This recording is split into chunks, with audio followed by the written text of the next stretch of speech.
사막으로 이루어진 황폐한 행성. よく聞けよ新人。この星は過酷だ。食うか食われるか。 특종을 취재하기 위해 두 기자가 이곳에 찾아왔죠. 선임 기자 로베르트와 그리고 신입 기자 메릴 스트라이프. 두 사람의 취재 타겟은 바로 이 남자, 바슈 더 스탬피드, 통칭 휴머노이드 타입은 가는 곳마다 재앙을 부른다 하여 붙여진 별명이죠. でも本当にいるんですか？そのヒューマノイド台風でしたっけ？ 그때 이들 앞에 거꾸로 매달린 시체가 보이는데 너무나 쉽게도 바슈를 찾았습니다. 그리고 때마침 이곳을 지나가는 헌병. 그들 또한 바슈를 찾고 있었는데 賞金600万ダブドルの凶悪犯だ。見ましたわ。あっちの方へ逃げていきました。 바슈를 도와주는 신입 기자 메릴. ありがとう。 사실 독점 인터뷰만 하고 헌병에 넘겨버릴 생각입니다. 곧이어 근처 마을에 들른 이들. 그런데 이미 마을 사람들과 친분이 있는 바슈입니다. 사실 과거 바슈가 이 마을의 플랜트를 수리해준 적이 있었는데 그 이후로 그는 마을의 영웅이 되었죠. 참고로 플랜트는 인류에게 필요한 물질들을 제로로부터 만들어내는 생체 동력로입니다. 이 사막 같은 행성에 꼭 필요한 물건이죠. 그리고 현재 또다시 이 마을의 물 생산 플랜트가 고장났습니다. 물론 이번에도 바슈에게 수리를 부탁하는데 プラントは新しく作ることはできない。欲しいなら大金を積むか、あるところから奪い取るかだ。だからどの町も厳重に管理している。 하지만 플랜트의 상태가 심각합니다. 赤いプラント。 플랜트가 불타는 건 寿命だ。 이제 더 이상은 고치는 것이 무의미하죠. 그리고 그때 바슈를 찾던 아까 헌병들이 나타났습니다. なら素直に投降するんだな。 한편 아직 인터뷰도 끝내지 못했기에 로베르트가 그를 도와주는데 こんな見出しはどうだ。本当は弱いジュライ憲兵。丸腰相手に銃を抜くその呆れた肝玉。一生卑怯もんで笑われるぜ。 그렇게 로베르트가 헌병의 자존심을 긁어 원하지도 않는 1대1 대결이 성사되었습니다. だってあの人超絶弱そうですわよ。 그런데 이 헌병대장 총을 놔두고 勝負はもっと派手じゃないとね。 이런 미친 클러스터를 쏴버립니다. 卑怯ですわよ。一日に何回死ぬ気だ新人。俺たちはただの記者だ。 그리고 이런 건 전혀 문제가 아니라는 듯 총을 뽑는 바슈. 그런데 총알을 챙기지 못했죠. 다행히 신입 기자 메릴이 총알 한 개를 건네주는데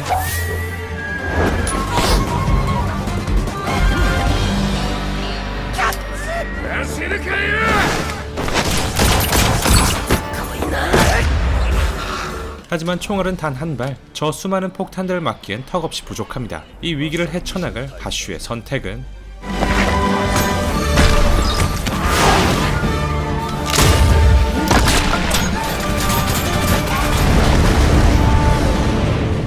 그렇게 한 차례 위기를 넘긴 바슈. 一体誰にビビってる。 최악의 흉악범이라고 하기엔 착한 심성. 뭔지 모를 위화감에 질문하는 로베르트. 教えてくれよ。 그리고 兄がいるんだ。 그에게는 쌍둥이 형이 있습니다. 이름은 밀리온즈 나이브스. ってことを。 바슈가 범죄자가 된 일련의 사건은 모두 쌍둥이 형 나이브스의 짓이었죠. 真犯人は自分ではなく瓜二つの顔をした双子の兄だと。全く同じ顔の別人ね。 어쨌든 누명을 쓴 바슈는 계속해서 도망 다녔던 것. で、そいつがプラントを狙う理由は何だ。 그러던 그때 さてと、ごめんね、バッシュ。 가뜩이나 플랜트도 수명을 다했고 이 마을은 가난하여 플랜트를 새로 구입할 돈이 없습니다. 따라서 바슈의 현상금이 필요하죠. 二度も町を救った相手にこんな仕打ちあんまりですわ。プラントがあんな状態の今、頼りは金だけなんだ。私らは母親なんだ。子供が飢えるのも病気になるのも耐えられない。 그 시각 이 마을로 다가오는 차량 한 대.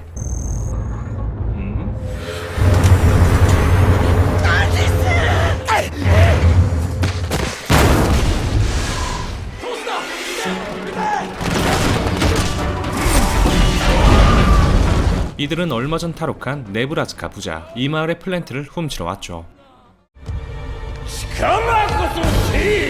그렇게 플랜트를 훔치고 가려는 그들 앞에 ブラントは返してもらうよ。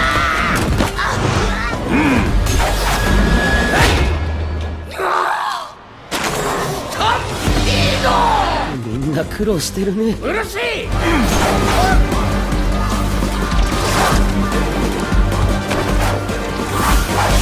なぜ銃を抜かねえ。武器ってのはな、戦うためにあるんだ。危なかった。頼むから引いてくれない。プラントを奪われたらこの町のみんなは生きられない。あいつどっちの味方なんだ。 절대 불살의 신념을 가지고 있는 바슈. 자신을 노린 마을 사람들도 이미 용서한 후였죠. 그러던 그때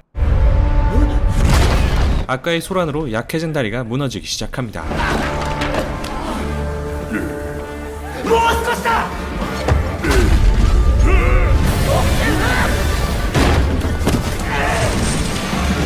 적이든 아군이든 모두 구하는 바슈의 신념에 마을 사람들도 동조하기 시작하죠.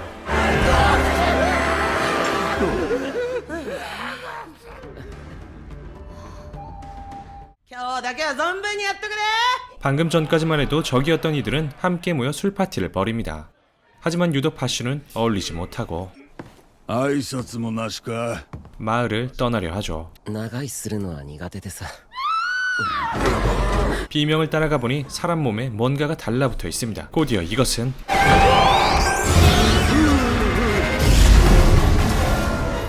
갑작스런 테러에 대피하는 사람들. 하지만 이미 마을 전체가 이 폭탄 로봇에 점령당한 후였죠. 下手に触るな。慣れろ。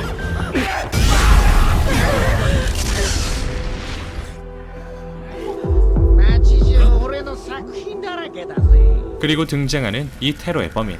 바슈의 형 나이브스가 보스로 있는 조직 미카엘의 눈의 멤버입니다. 주 역할은 각 도시의 플랜트를 강탈하죠.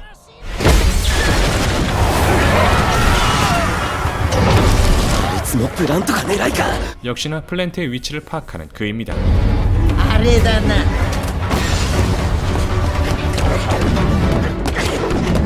なるほどな。関わったら最後必ず厄災に見舞われるヒューマノイド台風か。その名の通りだ。心配いらないよ。きっとバッシュが何とかしてくれる。いい加減にしろ。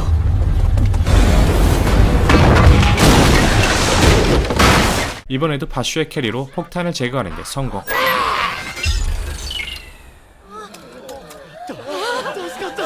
그 순간 들려오는 바슈에게 익숙한 피아노 소리. 어릴 적 형과 자주 치던 피아노 선율입니다.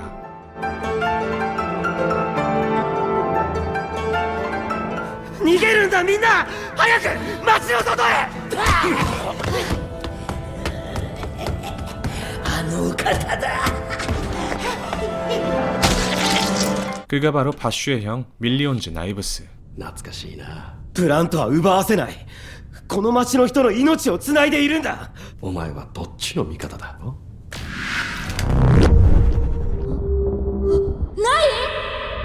じゃあな、バッシュ。プラントを渡さないよ。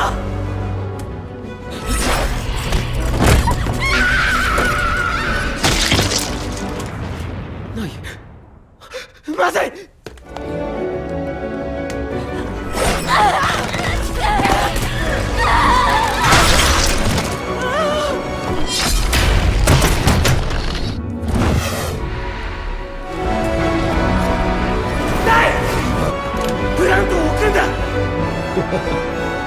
口先だけの無双主義者だ。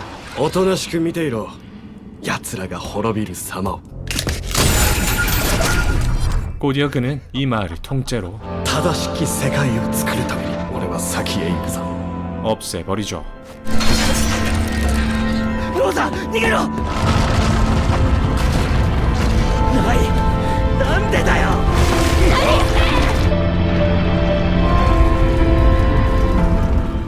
결국 플랜트도 마을도 모두 잃은 사람들.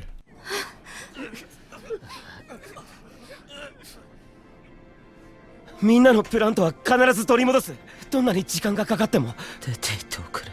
あんたが来なければこんなことにはならなかった。今すぐこの町から出て行っておくれ。 별명 그대로 재앙을 불러다니는 바슈. 이제는 그 운명을 바꿔보려 합니다. どこへ？東へ。第三都市ジュライ。そこに奴はいる。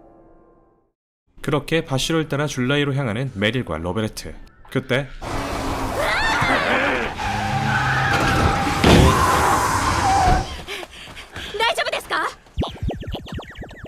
남자의 치료를 위해 가까운 병원에 들렀습니다. 하지만 이미 의사 부부는 누군가에게 목숨을 잃은 후였죠. 그나마 다행인 건 부부의 자식은 살아남았습니다. 한편 자신을 장의사라 소개하는 이 남자, 이름 니콜라스 디 울프우드. そういやお前さん引かれた時の怪我は随分元気そうだが頑丈なんが取り柄なもんで。おい、腹減ったやろ。うまいで。 그래도 이 남자 보이는 것과는 다르게 심성은 착해 보이네요. 그 순간 이들이 있는 곳 바로 아래에서 거대한 괴물이 나타납니다. ランドワムスだ。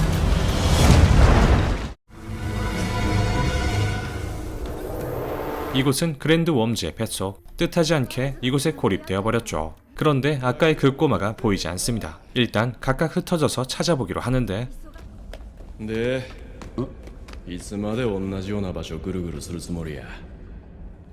그렇게 한참을 헤매다 벌레들이 모이는 곳을 따라가 보니 그 꼬마가 있었죠. 君は 사실 그는 벌레들을 조종하는 초능력자. 이름 저지 더 비스트. 그도 나이브스의 조직 미카엘의 눈에 소속 대원이죠. 그러니까 그랜드 웜즈를 조종한 것도 의사 부부를 죽인 것도 모두 이놈 짓이죠. 擬態よく見抜いたね。じゃあまたね。とっても君たちが無事にここを出られたら。だけど 이대로 가면 소화액 때문에 몸이 사르르 녹아 액체가 될 운명입니다. 그때 십자가의 붕대를 풀어버리는 니콜라스. 그 내용물은 거대한 기관포.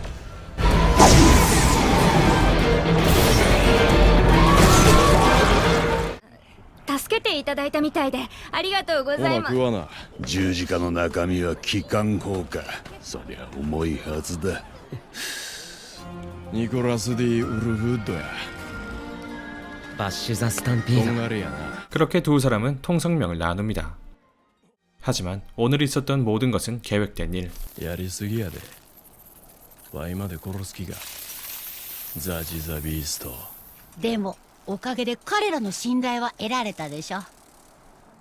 그는 나이브스가 심어둔 스파이. 역할은 가장 가까이서 바슈를 감시하는 것. ついてくるんですか？お前がおった方がええやろ。決体の連中相手にしとるみたいやしな。結構です。増やせません。見て前に言うてへんわ。すごいよ空。今大事な話が。綺麗。各地で発生しているプラント強奪事件犯人の足取りは未だつかめていません 목적지인 줄라이에 가기 위해선 여기서부터 함선을 타야 되는데 말이 함선이지 사망을 다니는 거대 요새입니다. 물론 그에 필요한 에너지는 모두 플랜트에서 생산하고 있죠. 한편 바슈는 여기까지 따라오는 니콜라스가 의심스럽기만 한데 何が目的？あ？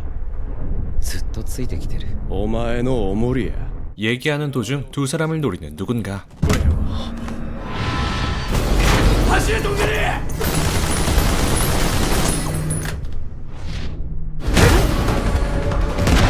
그런데 이 남자 니콜라스가 알고 있는 듯하죠. なんでお前がここに？リビオ。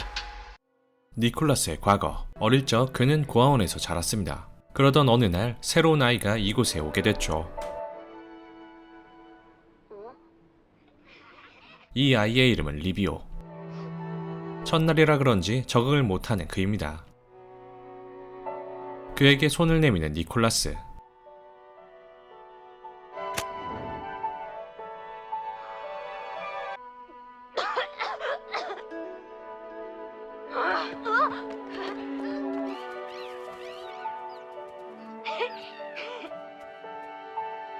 그렇게 니콜라스와 리비오는 둘도 없는 형제가 되었습니다. 하지만 이 행복은 오래가지 않았는데 검정 양복의 사람들이 니콜라스를 찾아왔죠. 그렇게 니콜라스는 이 사람들을 따라 고아원을 나가게 되었습니다.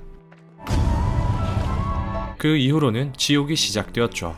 この薬は肉体の損傷を治すだけでなく細胞を強化して作り変える 대신 이 실험에 부작용이 있다면 너무나도 빠른 신체 노화를 가지게 되었다는 것. 겨우 3개월 만에 성인의 모습이 되었습니다.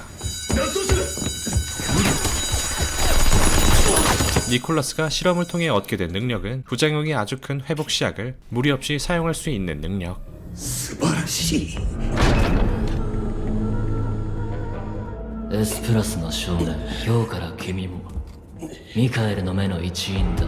ナイブス様の崇高なる計画のためあらゆる異物を排除するんだ。アホくさ断るわボケ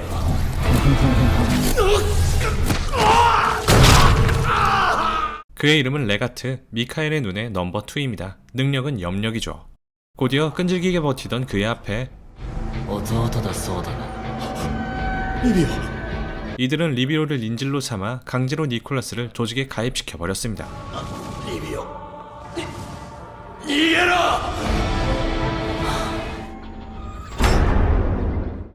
그렇게 이들의 개가 된 그는 조직에 거역하는 자, 그리고 도망치는 자를 모두 죽이는 청소부가 되었죠. 다시 현재로 돌아와 武器を捨てろ。抵抗すれば撃つぞ。おい、お前もだ。武器を捨てろ。ここで何をしている。 참고로 리비오의 능력은 薬なしやと 약 없이도 치유되는 불사의 회복 능력. やめろ狙いは僕だろ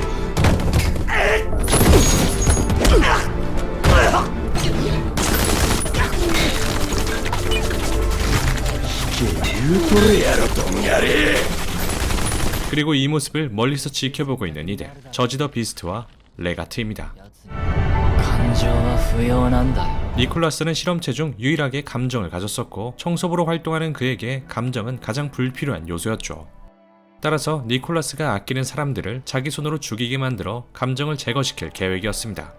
弟が死ねば次は孤児院の子供たちだ。 곧이어 레가트는 이 함선의 향로를 니콜라스가 살았던 고아원으로 바꿔버렸습니다. そうだな制御不能原因不明航路が外れとるこのままじゃホープランドに突っ込むぞ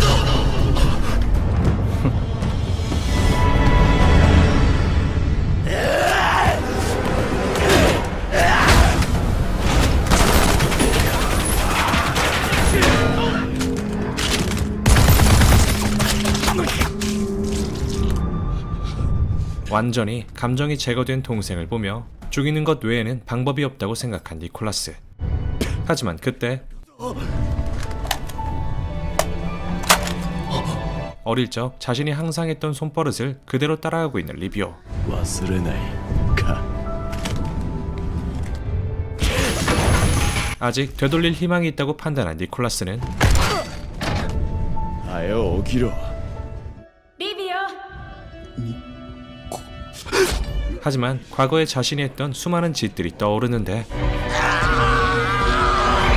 고통에 몸부림치다 스스로 목숨을 끊어버리죠. 설상가상으로 함선은 멈출 줄을 모르고 何が起きてやがるあの車はなんであいつらがこんなところに力ずくで孤児院を消す。ダメです。火事も効きません。どうなってる。まずいぞ。このままじゃホープランドに突っ込んじまう。街ごと消し飛ぶぞ。君は控えして俺は控え室を頼む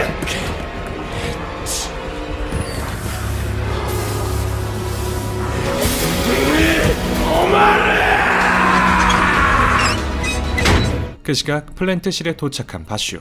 本当にごめん力を貸して 그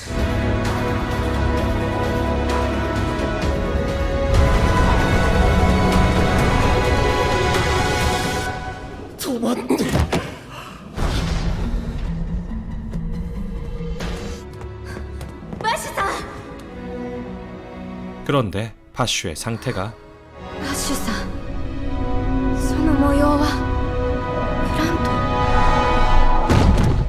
과연 바슈의 정체는 무엇일까요? 이상 트라이건 스탬피드 7화까지의 내용이었습니다. 본 작품은 1998년작 트라이건의 리메이크로서 특징은 올 3D 기술을 이용한 애니메이션입니다. 3D 애니메이션의 혁명을 일으킬 만큼 너무나도 자연스러운 게 특징이죠. 내용은 원작의 바슈가 600억의 현상금이 붙게 된 이전의 이야기를 다루고 있습니다. 기존 원작을 모르시는 분들도 보기에 하나도 무리가 없죠. 본 작품은 라프텔과 넷플릭스에서 감상하실 수 있으니 꼭 보시기를 추천드립니다. 감사합니다.